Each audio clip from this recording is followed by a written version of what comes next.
Why Rema didn't aim for perfection with Calm Down.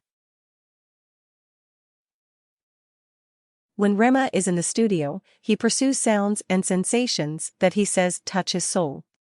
Ignoring this instinctive creative process could have yielded a different rendition of a Calm Down remix, possibly one without Selena Gomez. The original version of the Nigerian musician's midtempo hit Calm Down arrived a year ago as the second single from his March 2022 debut studio album, Rave Roses. The enticing, ambient song finds Rema pleading with a young woman at a local club to trust that his intentions are pure. The track, produced by fellow Nigerian native Andre Vibez, oozes with his signature style of Afrobeats, which he calls Afro-rave, a subgenre influenced by his love for hip-hop, African music, lo-fi, and alternative. After Rema, 22, noticed the single beginning to take off, debuting on the Billboard US Afrobeats Songs chart 2 months after its release, he knew he had to capitalize on the momentum, so he trusted his gut and recruited a woman to take it up to the next level, and immediately knew that Gomez was the right fit. The Calm Down remix reaches a new number 26 high on this week's Billboard Hot 100 and holds its top position on the Billboard US Afrobeats Songs chart for a 23rd week. Billboard spoke with the rising artist about the making of his biggest hit to date, his plans to give back to Nigeria and pushing Afrobeats forward.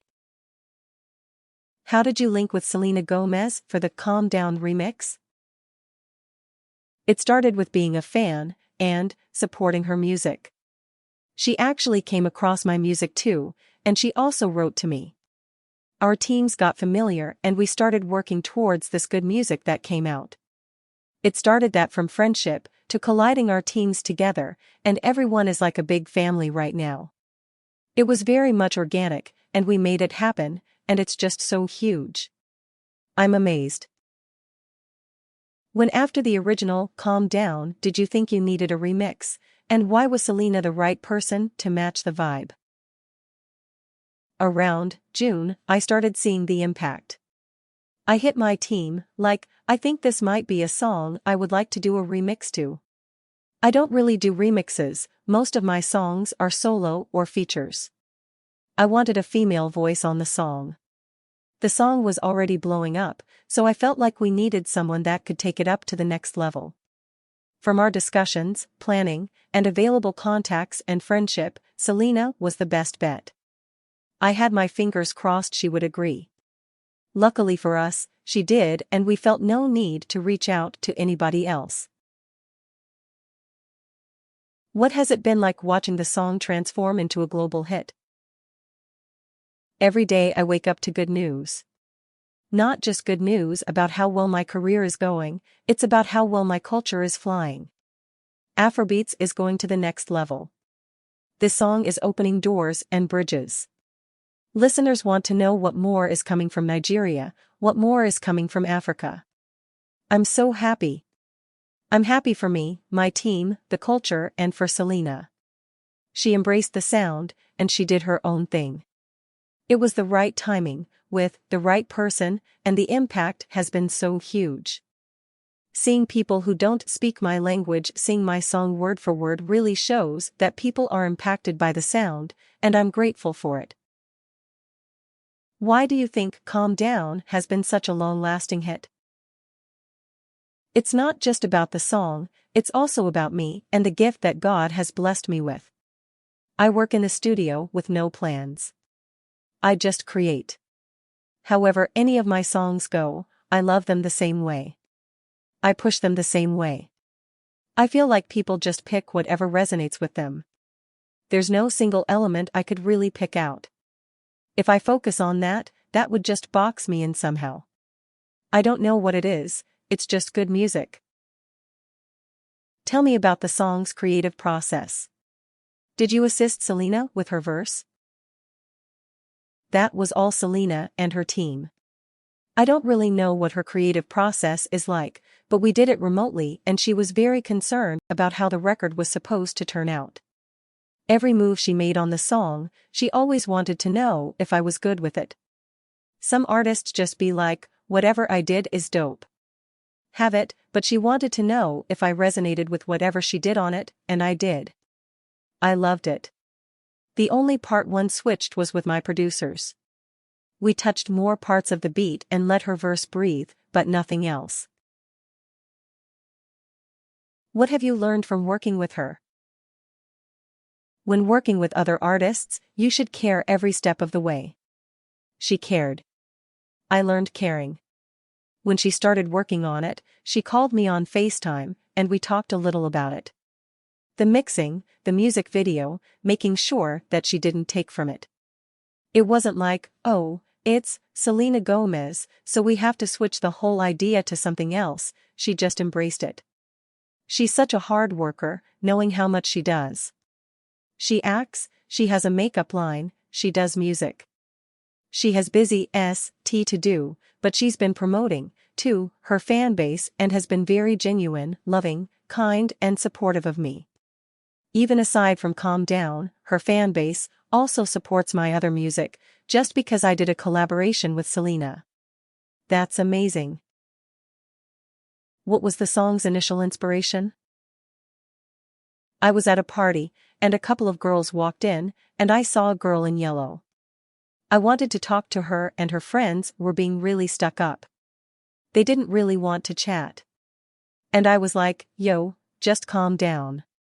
Let's have a chat. And then she actually calmed down, and we started talking and dancing. When she left the party, she was on my mind, and I wanted to see her again. That was it. I walked in the studio fresh out of that emotion.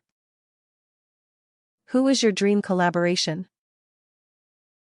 Bad Bunny. That's my dream collab right now. In an interview with Rolling Stone, you called your sound Afro-rave.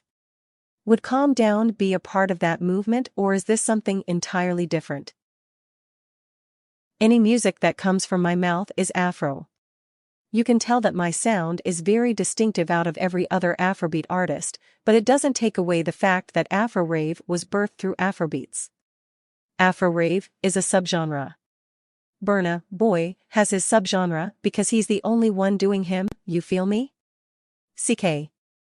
Fireboy DML, etc., they all got what they do, and some people just keep it straight with the old genres. I didn't take it away from Afrobeat being my inspiration, but it's just me posing to evolve the sound to something else.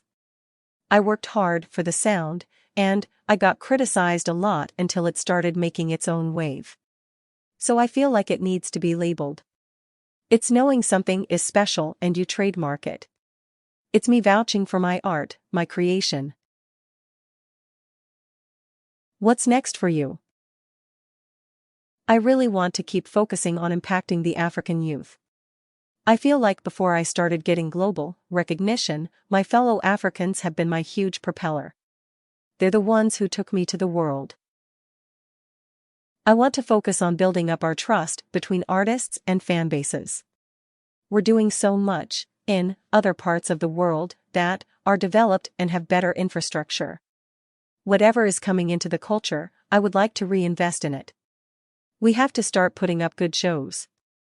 We have to start making people come to us. It's good to do world tours, but we all need to come together to build Africa. As much as we are traveling, making the news, blah blah blah, I just really want to focus on home. What do you want to do specifically to focus on the African youth and give back to your community? I wouldn't say it's on some charity level type ST. It's based on the infrastructure that creators need. There are a lot of complaints coming from directors, painters, even musicians. Fans don't trust artists anymore because the shows are not being put up nicely. We need infrastructure. It's important. The rest of the world is giving us that, but I think it's very important that we actually invest in ourselves, because we really want the world to come to us. They're going to Ghana, they're going to Tanzania, they're going to a lot of places to watch Afrobeats artists, but we really need to focus on Nigeria here right now. The lineups in different African countries are a lot of Nigerian artists, but our infrastructure is very necessary.